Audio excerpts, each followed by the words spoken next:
Muy buenos días, estimados estudiantes. Vamos a dar inicio a la sesión. El día de hoy vamos a conversar sobre zapatas. Vamos a mostrar la siguiente figura. Ahí observamos una zapata como parte de un conjunto de elementos que conforman una estructura. Es decir, una estructura, como ya sabemos, la conforman columnas, vigas, losas y también las zapatas. Entonces se trata de un elemento estructural. La zapata es un elemento estructural que transmite las cargas de toda la edificación hacia el suelo. Entonces, esta requiere ser diseñada adecuadamente, es decir, tiene que tener las dimensiones adecuadas, el acero adecuado, el concreto adecuado, para que ésta pueda transmitir todos esos esfuerzos que provienen de los distintos elementos de la estructura. Entonces, la importancia de este elemento radica allí, ¿no? De que ésta efectivamente va a transmitir todos esos esfuerzos al suelo. Bien, entonces vamos a ir eh, conceptualizando algunos aspectos importantes. Cuando hablamos de zapatas, estamos hablando de que las zapatas son miembros estructurales que se usan para soportar las columnas, muros y transmitir sus cargas al suelo subyacente. Entonces, como hemos mencionado inicialmente, efectivamente, las zapatas son aquellos miembros que soportan pues las cargas que vienen de las columnas, los muros y los demás elementos que componen la estructura. Y estas zapatas son las encargadas de transmitir sus cargas al suelo, ¿no? Entonces, para ello, el concreto reforzado es un material muy adecuado para las zapatas y se usa así en edificios de concreto reforzado, ¿no? Entonces, por lo menos en nuestro medio, el concreto reforzado, el concreto armado, es un material que se usa para este tipo de elementos estructurales, ¿no? Para soportar esas cargas, cargas que provienen de los distintos elementos, ¿no? Entonces, allí radica la importancia, ¿no? Además de eso, este material de concreto reforzado, ¿no? Debe ser entendida, ¿no?, como aquel elemento que está compuesto de concreto y acero. Y acero. A eso se llama concreto armado y este material compuesto se utiliza para la construcción de las zapatas, ¿no? Así también en edificios de concreto reforzado de acero estructural, también se puede usar en puentes, en torres y otras estructuras, ¿no? Entonces la zapata no es exclusivo de una edificación, ¿no? Podemos encontrarlo, las zapatas, en otro tipo de obras civiles, ¿no? Entonces, de manera general, las zapatas pues son miembros estructurales que soportan las cargas que provienen de los distintos elementos de la estructura. Y el material más adecuado, por lo menos en nuestro medio que se usa, es el concreto armado. Entonces vamos a encontrar también distintos tipos de zapatas, ¿no? Tenemos zapatas corridas, ¿no? ¿A qué se refiere las zapatas corridas? Es simplemente una ampliación de la parte inferior de un muro, cuya finalidad es distribuir adecuadamente las cargas sobre el suelo de la cimentación. Es decir, estas zapatas corridas reciben las cargas de los muros y estas zapatas corridas son las que transmiten las cargas al suelo y está a lo largo del muro, ¿no? Si yo tengo un ambiente rectangular, ¿no?, entonces estará en todos los lados de ese rectángulo esa zapata. ¿no? Entonces recibe las cargas del muro y estas transmiten al suelo. Las zapatas corridas normalmente se usan en el perímetro de un edificio, ¿no? Y a veces bajo los muros interiores. Y eso lógicamente va a depender de muchas otras cuestiones que tienen que ver en el diseño estructural, ¿no? Por ejemplo, las cargas, los esfuerzos, ¿no? El diseño sismo resistente, en qué zona estoy diseñando, etcétera, ¿no? Entonces, eso el ingeniero estructurista tiene que valorar esas variables para poder hacer el planteamiento adecuado de qué tipo de zapata conviene a una estructura. Evidentemente, es importantísimo conocer el suelo, como ya estamos mencionando varias veces el término suelo, ¿no? Conocer el suelo es importantísimo porque esta nos permitirá plantear adecuadamente el tipo de zapata, ¿no? ¿Qué cosa me interesa del suelo? Me interesa saber la capacidad de soporte del suelo. ¿Cuál es esa capacidad de resistencia del suelo? Y en base a eso, yo determinaré la o el tipo de zapata a plantearse en esa estructura. Eso es importante también recalcar. Bien, entonces la zapata corrida es la que se ha mencionado, ¿no es cierto? Es la que recibe la carga de los muros y está transmitido a través de estas zapatas corridas al suelo, ¿no? Por otro lado tenemos zapatas aisladas. Se usa para soportar la carga de una sola columna, ¿no? Esto comúnmente se ve en las construcciones normales, ¿no?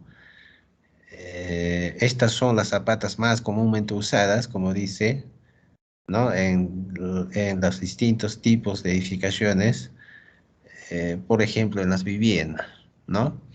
En particular cuando las cargas son relativamente ligeras.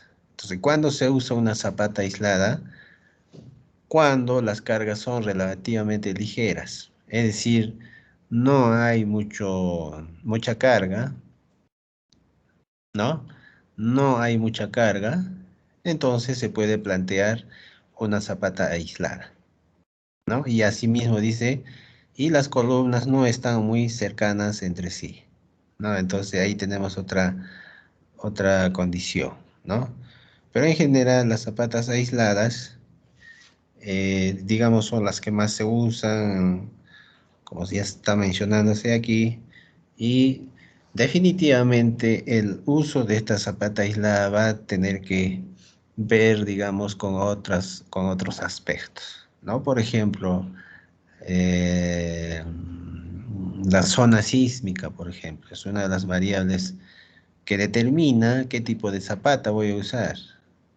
El tipo de suelo, si es un suelo pobre, es un suelo eh, bastante estable, etcétera, ¿no? Cada tipo de suelo me va a poder dar, digamos, el insumo necesario para yo poder plantear el tipo de zapata. Pero en fin, tenemos como clasificación, como tipo, esta zapata aislada que se usa bastante en el campo de la construcción. Por otro lado tenemos las zapatas combinadas. Las zapatas combinadas se usan para soportar las cargas de dos o más columnas, ¿no? Una zapata combinada puede ser económica cuando dos o más columnas fuertemente cargadas están separadas entre sí a una distancia tal que sus zapatas individuales quedarían traslapadas, ¿no? Entonces, las zapatas combinadas definitivamente, ¿no? Como dice acá, se usan para soportar las cargas de dos o más columnas. Por eso se llaman combinadas, ¿no? Soporta dos o más columnas, ¿no? Entonces, esto definitivamente va a depender del tipo de suelo en que uno está trabajando. Por otro lado, tenemos la losa de cimentación. La losa de cimentación es una losa continua de concreto reforzado o de concreto armado sobre un área grande que se usa para soportar muchas columnas y muros, ¿no? Entonces, aquí estamos hablando de una platea, ¿no? De una losa sobre el suelo. Entonces, es decir, este tipo de planteamientos de losa de cimentación se hace pues justamente cuando el suelo no presenta, digamos, una característica de un suelo estable, es decir, son suelos blandos, suelos orgánicos, ¿no? En fin, ¿no? Tiene una baja capacidad de soporte, entonces la alternativa sería hacer una losa de cimentación, ¿no? De tal manera que pueda estructurarse de mejor manera una edificación, por ejemplo, ¿no? Entonces, pero tenemos aquí la alternativa, el tipo de zapata, la losa de cimentación es una losa continua que se realiza, ¿no? Para soportar no solo una o dos columnas, sino varias columnas, es decir, toda la estructura, si una estructura tiene 10 columnas, va a soportar las 10 columnas, ¿no? Y esta losa será la que se encargue de transmitir todos esos esfuerzos de los distintos elementos hacia el suelo. Este tipo de cimentación sirve cuando la resistencia del suelo es baja y las cargas de las columnas son grandes, ¿no?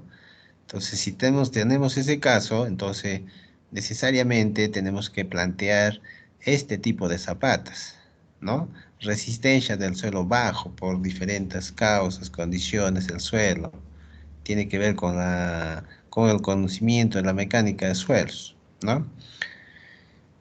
Bien, entonces este tipo de cimentación es particularmente útil para reducir los asentamientos diferenciales, ¿no? A veces suele pasar que cuando uno plantea zapatas aisladas, por ejemplo, haya, digamos, asentamientos diferenciales, ¿no? Es decir, una zapata empieza a desplazarse, entonces aparecen estos asentamientos diferenciales entre las columnas, ¿no?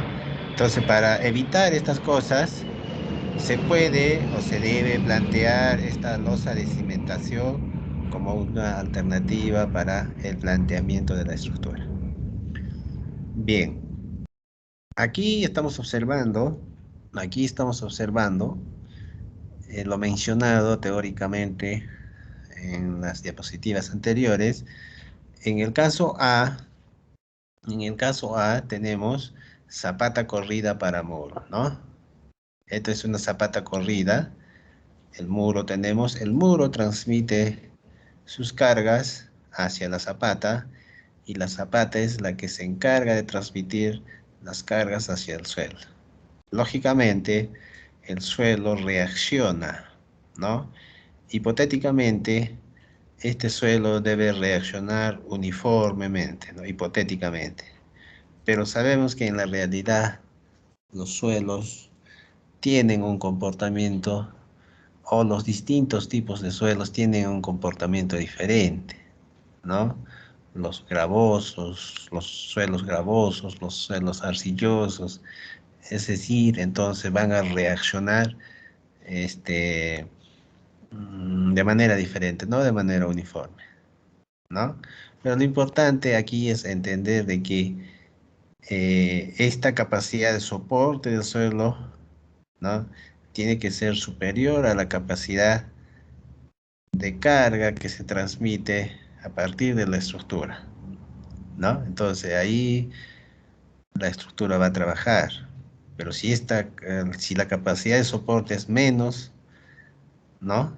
Y la carga que se le impone o que actúa sobre el suelo es más, entonces va a tender a fallar la estructura, ¿no? Entonces, tenemos aquí la zapata, el muro. A esto nos referimos con zapatas corridas para muros. Y eso se puede hacer a lo largo del perímetro de una edificación. Pero también puede ser en la parte interna, no solo en el perímetro, ¿no? Entonces tenemos ahí la alternativa, sobre todo para edificaciones de albañilería confinada. Además tenemos al costado derecho con la figura B, zapata aislada o zapata para una sola columna. Ahí vemos una zapata para una sola columna, ¿no? Esta zapata soporta las cargas que transmite la columna. Evidentemente la columna recibe cargas de los otros elementos que son las vigas, etcétera, y estas transmiten a la zapata. Y la zapata transmite la carga al suelo. De igual manera, el suelo ejerce una reacción frente a esas cargas que actúan al suelo, ¿no? Pero de manera puntual, ¿no? De manera puntual en el área de la zapata, ¿no? Entonces, para que trabaje adecuadamente esta zapata, necesitamos conocer esta capacidad portante del suelo, necesitamos dimensionar esta zapata, cuánto es este lado, cuánto es este otro lado, de tal manera que para este tipo de suelo pueda trabajar adecuadamente esta zapata con todas las cargas que recibe, ¿no? Entonces necesariamente hay que hacer el predimensionamiento, hay que hacer el diseño, ¿no? Cuando hablo del dimensionamiento, lado por lado, y el peralte, cuánto es esta altura, ¿no? Conociendo eso puedo hacer el diseño, es decir, estructurar, encontrar las cuantías para determinar los aceros.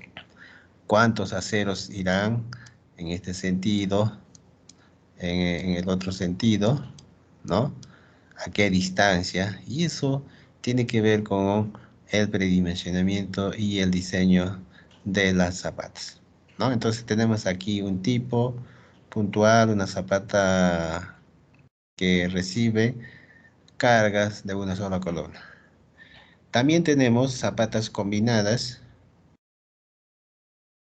¿no? Aquí vemos una zapata combinada que soporta dos columnas o puede ser más, ¿no? Dos columnas o puede ser más, ¿no? Entonces esta zapata recibe cargas. En esta figura, por ejemplo, estamos viendo de dos columnas y esta zapata transmite la carga al suelo. De igual manera, necesitamos saber estas cargas que actúan, ¿no? Sobre la zapata, y en base a eso vamos predimensionando, ¿no? Las dimensiones y vamos diseñando. También tenemos la losa de cimentación, ¿no? La losa de cimentación que soporta varias columnas, ¿no? Y lógicamente este tipo de planteamientos obedece cuando el suelo, digamos, es de una capacidad portante baja. Entonces la alternativa debe estar por aquí para solucionar ese tipo de suelos, ¿no? Eso es importante. Entonces,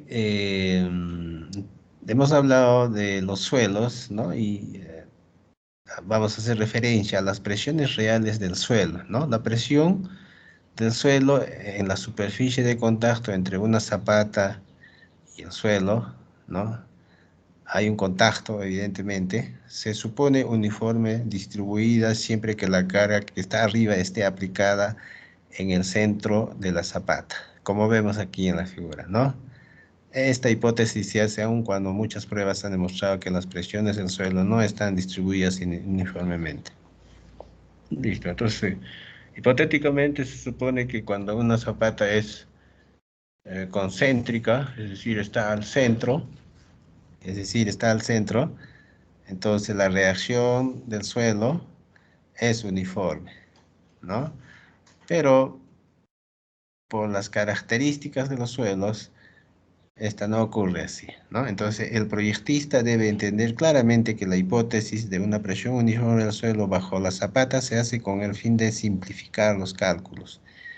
Y muy bien puede ser que la hipótesis tenga que revisarse para ciertas condiciones de los suelos. ¿no? Necesariamente hay que revisar, ¿no? Necesariamente hay que revisar, ¿no? Entonces, como vemos aquí, como vemos en esta figura, ¿no? La condición supuesta de presión uniforme. Estamos viendo acá, ¿no? Estamos viendo acá. Estamos viendo en la vista A, vemos que hay una reacción uniforme, ¿no? Esto sería la suposición o la hipótesis donde la distribución o la reacción del suelo es uniforme, ¿no? Cuando una zapata es concéntrica, es decir, la columna está al centro, ¿no? Pero en la realidad, en la realidad, ¿no es cierto? Por las características de los suelos, por ejemplo, estamos viendo aquí los suelos granulares, los suelos arenosos. Miren cómo la reacción no es uniforme, ¿no? No es uniforme, presenta otra forma, ¿no? En este otro lado tenemos los suelos cohesivos, los suelos arcillosos. De igual manera, la reacción de los suelos no es uniforme, no es como se plantea en la hipótesis, ¿no? Entonces, vamos a encontrar reacciones de acuerdo, digamos, al tipo de suelos que se presenta, ¿no? Entonces, las presiones reales del suelo tienen que ver, ¿no? Si la carga está aplicada concéntricamente o excéntricamente, ¿no? Puede haber columnas que estén exactamente al centro, ¿no? Y puede haber columnas que estén, digamos, a un costado o al borde, como siempre ocurre en las construcciones, ¿no? En las partes centrales sí coincide con el centro, pero en los linderos, las columnas están en la parte, digamos, a un costado o están al borde, ¿no? Entonces, si la carga está aplicada excéntricamente a la zapata, con respecto al centro de gravedad de esta, se supone que la presión del suelo varía uniformemente en proporción al momento, ¿no? Entonces aquí empieza a aparecer otra variable que es el momento, ¿no? Como nos damos cuenta en la figura, ¿no? La capacidad mínima en este extremo, ¿no? Es igual a la presión entre el área, ¿no? Es decir, a la fuerza que ejerce entre el área de esta zapata más el momento, ¿no es cierto? Más el momento. Y en el otro lado tenemos una capacidad máxima, igual, la presión entre el área, o sea, la carga entre el área y más al momento, ¿no? Entonces, la carga resultante en el núcleo central se representaría así, ¿no? Y la carga resultante fuera del núcleo central sería esta de acá, en esta figura, ¿no? Entonces, eso es lo que ocurre, ¿no? Cuando la carga aplicada es excéntricamente. Y en este caso estamos hablando de las cargas aplicadas concéntricamente, es decir, están al centro, ¿no? Entonces, las presiones permisibles del suelo se determinarán los valores de seguridad con base en los principios de mecánica de suelos, definitivamente, ¿no? Necesariamente tenemos que hacer uso de los principios de la mecánica de suelos y eso definitivamente se hace pues en los laboratorios, ¿no? Se sacan las muestras, se llevan a los laboratorios y se determinan los resultados a través de las pruebas, ¿no? A través de las pruebas que son, digamos, los datos que un estructurista tiene que tomar en cuenta para poder plantear el tipo de zapata para esa estructura, ¿no? El código ASI establece que el área requerida para una zapata debe determinarse dividiendo la carga total prevista y el peso de la zapata entre la presión permisible del suelo. Esto es importante, ¿no? Entonces, ¿qué cosa señala el código ASI? Establece que el área requerida de una zapata debe determinarse dividiendo, dice, ¿no? Debe dividiendo. Vamos a marcar esta parte. La carga total prevista y el peso de la zapata. Entre la presión admisible del suelo, ¿no? La presión admisible. O sea, ¿qué está diciendo? Justamente nos estamos refiriendo a esta ecuación, ¿no? Este P significa la carga total, ¿no? Que ejerce esa columna, que parte del análisis del metrado de toda la estructura. Sabemos que las columnas, perdón, las losas, las vigas transmiten las cargas a los, a las columnas, ¿no? Como carga muerta, pero también hay una carga viva, ¿no? Entonces todas esas cargas están representadas por esta P, ¿no? Entre el área, ¿no? Entre el área. Eso recomienda el código ASI acá, ¿no? Entonces, es la carga total prevista y el peso de la zapata. Por supuesto, la zapata tiene su peso propio. Entra la presión permisible del suelo, ¿no? ¿Cuál es esa presión permisible del suelo? Es la capacidad admisible del suelo. Entonces, esto viene determinado a partir de los análisis del suelo, ¿no? Se notará que esta carga total es una carga sin factorizar y que sin embargo el diseño de Zapata se basa en el diseño por resistencia. Entonces allí podemos usar las cargas mayoradas, ¿no? Que establece nuestra norma E060, ¿no?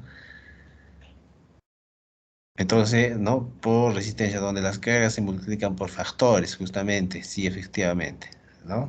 Entonces, tanto la carga muerta, ¿no? Y la carga viva, tienen unos factores para mayorar, ¿no? Y con esa mayoración se debe determinar esta carga total para el diseño de la zapata, ¿no? Entonces se puede manejar este problema de dos maneras. Puede determinarse el área de apoyo requerida sumando las cargas vivas y muertas, como está recomendando acá, ¿no?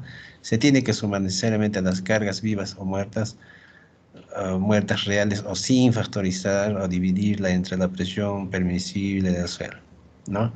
Entonces, nuestra norma nos dice que debemos usar factorizando con los factores que señala la norma, ¿no? Una vez determinada esta área y seleccionadas las dimensiones, puede calcularse una presión última del suelo dividiendo la carga factorizada o última entre el área prevista, ¿no? Entonces, puede calcularse una presión última ya factorizada, ¿no? Claro, necesariamente tiene que ser factorizada, mayor a, ¿no? Entre el área prevista. ¿Cuánto es el área? ¿Cuánto es el área? Es una zapata de 1,20, 1,80 por 1,80, y eso parte del dimensionamiento de la zapata, ¿no?